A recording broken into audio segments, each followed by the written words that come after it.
If you're looking to create, grow, and sustain your wealth, download and subscribe to the Pain Points of Wealth podcast at BeBullish.com with Bob, Ryan, and Chris Payne. It's your podcast for market insights, money tips, and real talk on the economy. Download and subscribe at BeBullish.com. Listen, all you New Yorkers. Excuse me, taxi. Okay, man, we're looking around. This is the 77 WABC minicast. Sunday morning. Everybody knows how much I love wild animals and I love animals in general. With us today is William Simpson. He's the ex-director of the Wild Horses Fire Brigade and worried about the wild horses in America. And William Simpson, tell us about it. I mean, I spoke to Madeline Paulson a few weeks ago about the wild stallions and the wild horses out in America. You tell me what you want to talk about.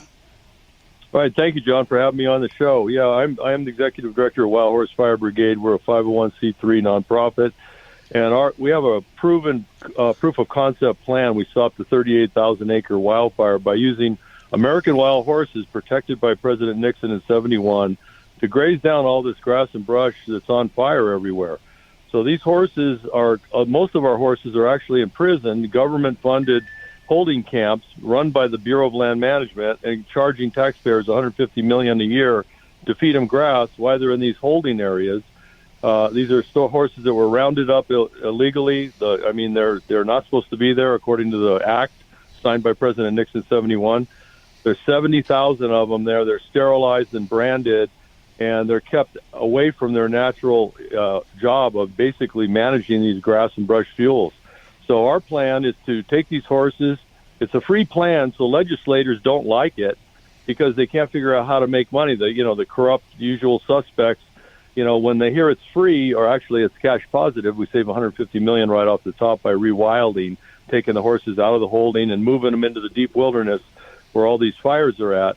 They don't like it because they can't figure out how to spend more taxpayer dollars with my plan.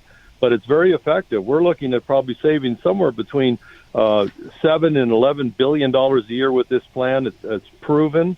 And we know from the UCLA study that in 11 years, from 2008 to 2018, 55,000 Californians died prematurely of toxins and wildfire smoke. These are men, women, children, minding their own business, and that cost us $435 billion in economic impact. That was just California. So I took that's a UCLA study. I took that and had a computer extrapolate it to the West Coast. We're looking at $218 billion in health damages, $218 billion a year, and we're looking at 36,000 people dying prematurely just in the Western United States every year. Now, let me get this straight. Let's take a number. 40 years ago, 50 years ago, how many wild horses were there in America running around? About 40, 50 years ago, there was about, depending on who you listen to, probably about 25 or 30,000. And how many are there now? There's about 70,000 in government holding and about 50,000 on the open range. And right now they're being held in Oklahoma, and you're saying that if we let them free on government land, what would happen then? Well, on all these ungrazed lands, we have a lot of vacant lands with no economic conflict where we could put these horses.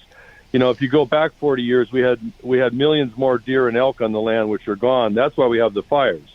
The herbivory has collapsed. California's down 1.5 million, 2 million deer. They're eating 3 million tons of grass and brush just in California. So the whole West Coast has a collapse of our herbivory. East Coast has a lot of deer. We don't, and that's what's killing us. And then in the early 1900s, we had about 3 million wild horses in America, and those are of course gone. We sent 1 million to Europe during World War I. So these horses, by rewilding them, taking them out of, they're in holding areas in Oklahoma, they're in Indiana, Ohio. And these ranchers that failed, what they do is they just need a fenced area. The BLM give them a contract to hold these horses and feed them grass, and that costs us taxpayers $150 million a year. By taking them out of those areas, moving them back where they do the natural work of fire grazing in areas beyond economic conflict, it actually creates more grazing for the livestock industry. It reduces fire. I mean, we just talked about these big numbers. We could save probably $50 billion a year on what's happening with the health and property and casualty impacts from toxic wildfire smoke, and then of course the direct damage from wildfire. So you really think that it'll be great for America because you'll have less wildfires and will save America money?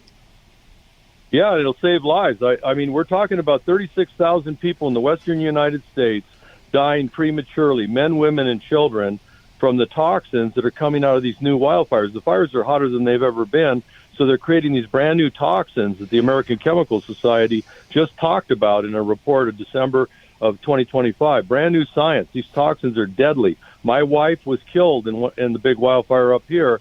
I was on the fire line studying what would happen with the horses we had. We stopped the fire. I got lung damage, but she ended up dead from the toxins, along with 5,000 other Californians who died prematurely that year. So now the data is out from UCLA. We know the smoke is deadly, and we know it's killing about 36,000 Americans prematurely every year just in the western United States. Well, William Simpson, thank you so much for coming on this Sunday morning, and let's hope that we can do the right thing by the horses and by America, and we'll catch up again real soon. Thank you, John. Appreciate it.